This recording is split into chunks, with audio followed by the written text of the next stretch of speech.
ये राधा रानी का जन्म स्थान है। रावल गांव पुराना बरसाना। कीर्ति जी इस भानु का ये घर है। घर से ये मंदिर बना हुआ है। पहले जमुना यहीं बहती थी, अब तो जमुना बहुत आगे निकल गई है। तो कीर्ति मैया की कोई आराधना करी। एक दिन जब वो नहा रही थी तो एक कमल का फूल आता हुआ उनको दिखाई दिया। उस कमल के फूल को देख के भयभीत हो गए, डर गया। तो ये पुष्प लेकिन उसके अनंत कोटान प्रकाश कैसे सोने की तरह दलदल चमक रहा था। धीरे धीरे धीरे धीरे पानी के बाहर से उनके करीब आ गया। जब तक सूर्य किरणें निकल चुकी थी, सूर्य किरणें उस पुष्प में पड़ी तो कमल का फूल धीरे धीरे खिल गया। खिलते ही जब उन्होंने देखा एक छोटी सी कन्या नेत्र बंद किए हुए उसमें बैठी हुई थी, तब उन्होंने कीर्ति जी से कहा, आप रोज आराधना करती हो यमुना जी से कि मुझे पुत्री चाहिए, कन्या चाहिए। ए लो कन्या। वो कौन थी? श्री राधा रानी थी।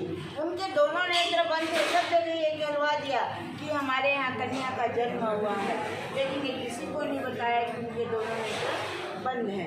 जब 11.5 महीने के बाद कृष्ण भगवान का जन्म मथुरा में हुआ तो कंस के भय के मारे रातों रात वसुदेव नंद बाबा के यहाँ गोकुल ले आए। फिर नंद बाबा ने सब जगह निमंत्रण भेजा, सब गोप वालों को बधाई के लिए। सब गोप वाल वहाँ बधाई देने के लिए पहुँचे। यहाँ से भी भानु की कीर्ति मैया गई, गोद में राधा जी थे। जैसे वहाँ पहुँचे तो सुंदर पलना ले तो घुटनों केवल राधा उनके करीब जाकर बैठी। पलटकर कृष्ण ने राधा को देखा और राधा ने कृष्ण को देखा। जब उनके दोनों नेत्र खुले, कंस के भय के मारे तो उनको वहाँ ले गए। कंस वहाँ भी पहुँच गया। कभी पूतना को भेजा, कभी मरकासुर, कभी वरकासुर को भेज के काफ़ी भूचाल मचा दिया। नंद बाबा बड़े दुखी हो गए।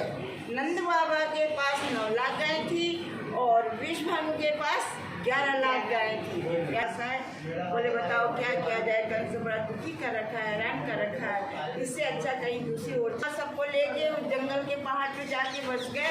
उसका नाम नंदगांव हो गया। विष भानु जी कीर्ति मैया से बोले, मेरा मित्र चला गया, अपन यहाँ अकेला क्या करेंगे। हो सकता है कंस अपने को भी परेशान करेगा। तो राधा रानी और कीर्ति मैया को लेके उस पहाड़ पे जाके बस गए। उसका नाम विष भानु के नाम से बरसाना पड़ा। बड़ा पुष्ट पहाड़ है। ब्रह्मा जी का वरदान है उस पहाड़ को कि कोई भी राक्षस प्रगति का वन नहीं पहुँच पाएगा, जो जाएगा वो पत्थर बन जाएगा। इसलिए विष भानु वहाँ जाके बस गए। उसका नाम विष भानु के नाम से बरसाना पड़ा। असली राधा जी का जन्म स्थान रावल पुराना बरसाना यही है। यहाँ बाल स्वरूप सेवा होती है, इसलिए इनको लाली लाल के नाम से पुकारा जाता है। राधा रानी थोड़ी बड़ी हो गई, जब बरसाने में ले गए तो वहाँ उनको किशोरी जी के नाम से पुकारते हैं।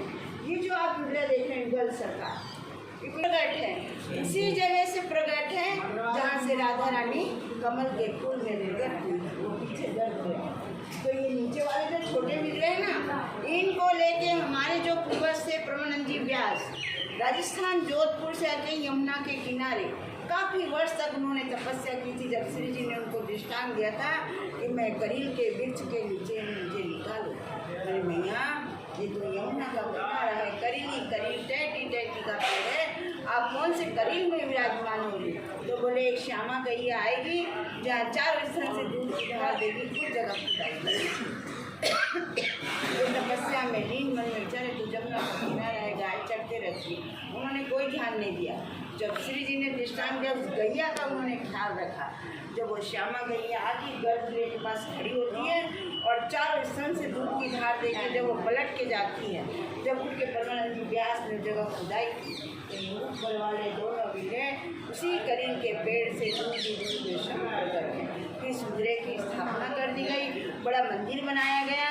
वही पेड़ आज गर्भगृह के ऊपर है, उसके नीचे जड़ नहीं है, ऊपर ही जड़ है राधा कृष्ण के स्वरूप में। वहाँ जो भी दुख तकलीफ भक्ति जो भी अरदास करो वहाँ सबकी मनोकामनाएं। बोलो लाली लाल की जय, बोलो राधा रानी की जय। विश्राम यहाँ वृषभान किशोरी के पायन में। ये श्री जी का मुख्य द्वार है और यहीं विग्रह प्रकट हुआ है। और जो श्री जी का जो बताया कि बरसाने गई हैं, वो कमल के पुष्प में आई थी, कमल के पुष्प में बहती हुई।